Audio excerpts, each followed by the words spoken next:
नाथूराम गोडसे को जब फांसी लगी 15 नवंबर 1949 को, वो अंबाला की जेल में लगी थी और अंबाला की जेल में उसे बंद कर दिया गया था। तो अंबाला की जेल में से नाथूराम ने 24 पत्र लिखे अपने घर के लिए, और मैंने अंबाला की जेल से वो पत्रों का रिकॉर्ड निकलवाया। 8-9 हजार रुपए मुझे उन्हें चटाने में खर्च करने पड़े, लेकिन वो रिकॉर्ड निकलवाया मैंने और उसके पुस्तक छाप दी। उसका नाम है अंबाला की कालकोठी,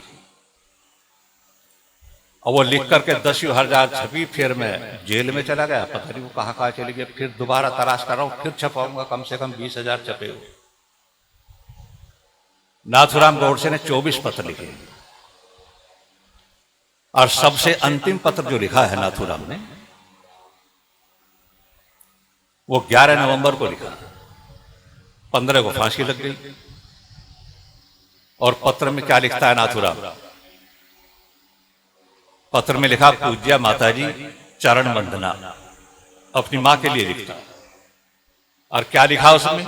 माताजी, मुझे पता चला है कि जिस दिन से मुझे फांसी बुली है तुम रात दिन रोती रहती हो। माताजी, बचपन से ही देखता था कि तुम रोजाना गीता पढ़ती थी। मेरी मैया ये बता, तुझे गीता पढ़ने का फायदा क्या हुआ? मेरी फांसी को सुनकर कह तू रो रही है, तो तुझे गीता पढ़ने का फायदा क्या हुआ? अरे मैया, श्री कृष्ण तो ये कहते हैं कि नैनम छिंदंती शस्त्राणी नैनम दहती पावके, कि जीवात्मा को शस्त्र काट नहीं सकता, आग जला नहीं सकती, पानी भिगो नहीं सकता, हवा सुखा नहीं सकती। तो मरेगा मेरा शरीर मरेगा, मेरा तो कुछ नहीं बिगड़ना, मैं तो अमर हूं। तूने इतना भी नहीं सीखा आज तक। मां तो रोती क्यों है? और तू एक काम कर, तेरा रोना बंद हो जाएगा।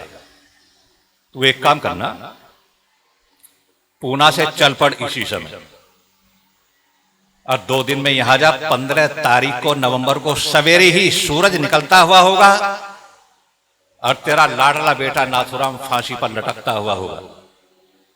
और तू दिल को कैड़ा करके एक बार तो सूरज को देखना, एक बार मेरे चेहरे को देखना है। मैया, जिस तरह से सूरज चमकता हुआ होगा, इसी तरह से तेरे लाडले बेटे नाथूराम का चेहरा भी चमकता हुआ होगा। बिल्कुल डरूंगा नहीं, फांसी खाऊंगा, तू आ तो सही। और जिस समय तू यहां आकर के देखी, तू सारे गमों को भूल जाएगी। लेकिन माताजी, तेरा यहां आना और सरकार इजाजत दे तुझे यहां आने की, ऐसा संभव नहीं है। बस तू एक काम करना, मैंने बीमा किया हुआ था, और बीमे के अधिकारियों को जेल में बुला करके मैंने कागजों पर हस्ताक्षर कर दिए हैं। 14,000 रुपए मेरे बीमे के हैं, और मुझे फांसी लगने के तुरंत बाद वो रुपया निकालने का अधिकार तुझे मिल जाएगा। 14,000 को निकाल करके 4,000 अपने पास रख लेना। 5,000 भाई गोपाल गोडसे के बच्चों को दे देना, क्योंकि मेरे साथ जेल में रहा बहुत दिनों, अब भी है। और कुछ रुपए निकाल करके हिंदू रीति रिवाज से मेरा अंतिम संस्कार कर देना, और उनमें से 100 रुपए सोमनाथ मंदिर की मरम्मत के लिए भेज देना।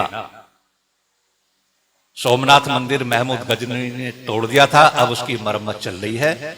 100 रुपए उसके लिए भेज देना। और मैया, हिंदू रीति रिवाज से पूरा संस्कार कर देना, लेकिन एक काम मत करना। जैसे हिंदू लाश को जला देते हैं, तीसरे दिन उसकी अस्थियां चुन करके लाते हैं, उन हड्डियों को गंगा में बहा देते हैं या दूसरी नदी में या तालाब में। मैया, मेरी हड्डियों को कहीं भी मत बहाना, ना जमीन में गाड़ना। एक पीतल का बर्तन लेकर के उस पीतल के बर्तन में मेरी हड्डियों को रख देना, और ऊपर से कपड़े से उस बर्तन का मुंह बांध देना, और घर में ऐसी जगह रखना जहां बच्चों की पहुंच ना हो। और उन हड्डियों को कब तक रखना? मेरी मैया, मेरी हड्डियों को जब तक रखे रखना जब तक पाकिस्तान का नामो निशान न मिट जाए। और मैया, एक काम करना, ये सिंधु नदी कभी मेरे देश आर्यावर्त में, भारतवर्ष में बहती थी, इसके किनारे पर बैठकर के ऋषि मुनियों ने वेदों को लिपिबद्ध किया, दर्शन शास्त्र उपनिषद लिखे, रामायण महाभारत लिखे, लेकिन आज वो पराई हो गई है। लेकिन ज्यादा दिन नहीं रहेगी।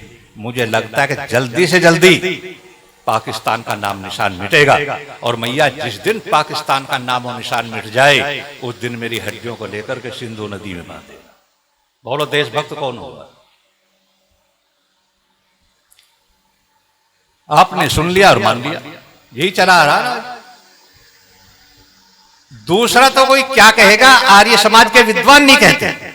और देखो नाथुराम गौड़ से एक बड़े गजब की बात कह गया कि आर्य समाज ने वतन के लिए बहुत कुर्बानी दी, लेकिन कुछ आर्य समाज ऐसे थे जो दोगले थे। वो कांग्रेसी भी बने रहे और आर्य समाज भी बने रहे, जबकि आर्य समाज और कांग्रेस के विचारों का कोई भी तालमेल नहीं है। और मैं विचारता हूं कि ये आर्य समाज यदि कांग्रेस से हट करके अलग अपना राजनीतिक दल बना लेते तो पूरे हिंदुस्तान के लोग आर्य समाज को वोट देकर किसी दयानंद के चेले को हिंदुस्तान की गद्दी पर बैठा देते। लेकिन ये उधर आर्य समाजी बने रहे, उधर कांग्रेसी बने रहे और उनके तलवे चाटते रहे, इसलिए मारे गए। इसलिए उनको कोई नहीं पूछ रहा। कह रहा मेरी हड्डियों को उस नदी में बांध देना। यहां शायद किसी के पास हो सकती है पुस्तक, मैंने बहुत बांटी है, 10,000 छपवाई थी जब भी। फिर कोशिश करेंगे। मैं आपसे निवेदन ये कर रहा हूं, मैं आपसे निवेदन ये करना चाहता हूं कि अब तक जितनी भूलें हुई और तुम आंख मीच करके मानते रहे, आर्य समाज के सत्संग में आकर के भी इसके बाद भी आदमी यदि अंधा बना रहता है तो फिर उसकी आंखें खुलने वाली नहीं। आर्य समाज से भी आंखें नहीं खुली तो उसकी आंखें कोई नहीं खोल सकता। मैं कोशिश करता हूं आपकी आंखें खुले, तुम सोचने के लिए तैयार हो।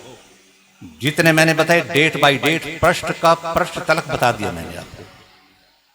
और आपको पुस्तक पढ़नी है तो कहां मिलेंगी? या तो राजघाट जाइए, वहां मिलेगी गांधी पुस्तकालय, या एक काम करना दिल्ली जाना, दिल्ली में कनॉट प्लेस, और कनॉट प्लेस में बना है मद्रास होटल, और मद्रास होटल की जो पहली छत है उस छत पर दुकान मिलेगी। दुकान का नाम है सस्ता साहित्य मंडल, वो यहाँ पुस्तक मिलेंगी। और एक पुस्तक है महात्मा गांधी पूर्ण आहुति, गांधी के प्यारे शिष्य प्यारेलाल की लिखी हुई है। वो 4 खंडों में है। अब से 35 साल पहले मैंने खरीदी थी, जब चारों पुस्तक 100-100 रुपए की थी। अब बढ़ गई होगी, 35 साल हो गए। चारों पुस्तक, उसका नाम है महात्मा गांधी पूर्ण आहुति।